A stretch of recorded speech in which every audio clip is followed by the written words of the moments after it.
പനി പിടിച്ച ആളുകൾ ചത്തൊടുങ്ങണം. അപ്പോഴാണ് നീതി ആയോഗ്. അല്ല, എത്ര ആള് ചാവുന്നു? എന്താണ് നിങ്ങൾ പറയുന്നത്? പനി പിടിച്ചിട്ട് ഇവിടെ മരുന്നുമില്ല, ഒരു സംഭവമില്ല, എന്നിട്ട് നീതി ആയോഗ് എന്ന് പറഞ്ഞ നടക്കുക. എന്താണ് ഏത്? അല്ലെന്ന് സത്യം കാണുമ്പോ അവരത് പറഞ്ഞു എന്നല്ലല്ലോ. എന്താ നടക്കുന്ന കേരളത്തിൽ? അങ്ങനെയൊന്നല്ല ഞാൻ പറഞ്ഞത്. അതുകൊണ്ട് ഞാൻ ചോദിക്കുന്നത്, സാറേ, അത് ഒരു പാരാമീറ്റർ വെച്ചിട്ട് പല അളവുകോൽ പല കാര്യങ്ങളും നമ്മൾ വായിക്കുന്നുണ്ട്. എന്തുവന്ന് മാർക്കെന്ന്? രാഹുൽ ഗാന്ധി 99 സീറ്റ് കിട്ടിയെന്ന് പറഞ്ഞ പോലെയാണ്. 543 കിട്ടിയത്, 100-ലല്ല. ഞാൻ പറയുന്നത് ഇത് വെച്ചിട്ട് ഇവിടെ പനി പിടിച്ച ആളുകൾ മരിക്കുന്നു, മരുന്നില്ല. ഞാൻ പറഞ്ഞു, ആരും ഞാൻ വേണ്ടെന്ന് പറഞ്ഞു, ഞാൻ ഇരുത്തിയിട്ടില്ലെന്ന്. ഞാൻ പറഞ്ഞത് ഇവിടുത്തെ യാഥാർത്ഥ്യം എന്താണ് എന്ന് പറഞ്ഞുകൊണ്ട് നിങ്ങൾ തുടങ്ങണം. ആരോഗ്യം ഞാൻ പറയാം. ക്ഷേരമുണ്ട് നമ്മുടെ നാട്ടിൽ. അതിൽ 6 മാസത്തേക്കുള്ള ഒരു കോഴ്സ് മരുന്നാണ് കൊടുക്കുന്നത്, ടാബ്ലറ്റ്. നിങ്ങൾക്ക് എല്ലാവർക്കും അറിയാം. ഇന്നേ വരെ നമ്മുടെ നാട്ടിൽ ക്ഷയരോഗത്തിന് 6 മാസം തുടർച്ചയായി കൊടുക്കുന്ന മരുന്ന് മുടങ്ങിയിട്ടില്ല. അത് മുടങ്ങിയാലുള്ള അപകടം എന്താണ് അറിയുന്നത്? മാരകമായ ശക്തിയിൽ ക്ഷയരോഗം തിരിച്ചു വരും. കേരളത്തിലെ ആശുപത്രികളിൽ ക്ഷയരോഗത്തിന് കൊടുക്കാനുള്ള മരുന്ന് മുടങ്ങിയിരിക്കുന്നു. കേരളത്തിലെ എല്ലാ പ്രാഥമിക ആരോഗ്യ കേന്ദ്രങ്ങളിലും ആവശ്യമായ മരുന്നുകളില്ല, പരിശോധനാ സംവിധാനങ്ങളില്ല, കുത്തഴിഞ്ഞ് കിടക്കുകയാണ്.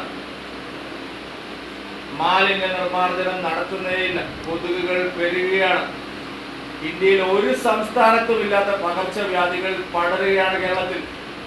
ഇത്തവണ ഒരു പഞ്ചായത്തിലും കൊതുകിനെ കൊല്ലാനുള്ള ഒരു യന്ത്രം പറ്റി പോകുന്നില്ല, അതുപോലും നടന്നില്ല. ഒരു മാലിന്യവും നിർമ്മാർജ്ജനം ചെയ്തില്ല. ഇതെല്ലാം സത്യമാണ്. എന്ത് കിട്ടിയെന്നാണ് നിങ്ങൾ പറയുന്നത്? നീതി ആയോഗിനെ പറ്റി ഏത് കാര്യത്തിലും ഒരു കാര്യത്തിലും നിങ്ങൾ ഏതെങ്കിലും ഒരു കാര്യം എന്ത് സുസ്ഥിര ആളുകളെ 500 കോടി 600 കോടി നഗരവികസനത്തിന് കൊടുത്ത് നഗരത്തിലെ ഓടയിൽ വീണിട്ട് ആളുകളെ കാണാതാവുന്നു. ഇതൊക്കെ അല്ലേ? എന്താണ് നിങ്ങൾ പറയുന്നത്? എന്ത് ഭരണമാണ് ഇവിടെ? തദ്ദേശ സ്ഥാപനങ്ങൾക്ക് കഴിഞ്ഞ 1 വർഷമായ 5 നയ പൈസയുടെ വിഹിതം കൊടുക്കുന്നില്ല. കേന്ദ്രം ആര് പറഞ്ഞു? സഹോദരി, സ്മാർട്ട് സിറ്റിക്ക് വേണ്ടി തിരുവനന്തപുരത്ത് കൊടുത്ത കാശിന്റെ കണക്ക് ഞാൻ പോക്കറ്റിൽ നിന്ന് എടുത്തു തരാം. ഈ കാശൊക്കെ എവിടെ പോയി? ആരോഗ്യ മേഖലയ്ക്ക് NHM കൊടുത്ത കാശൊക്കെ എവിടെ പോയി?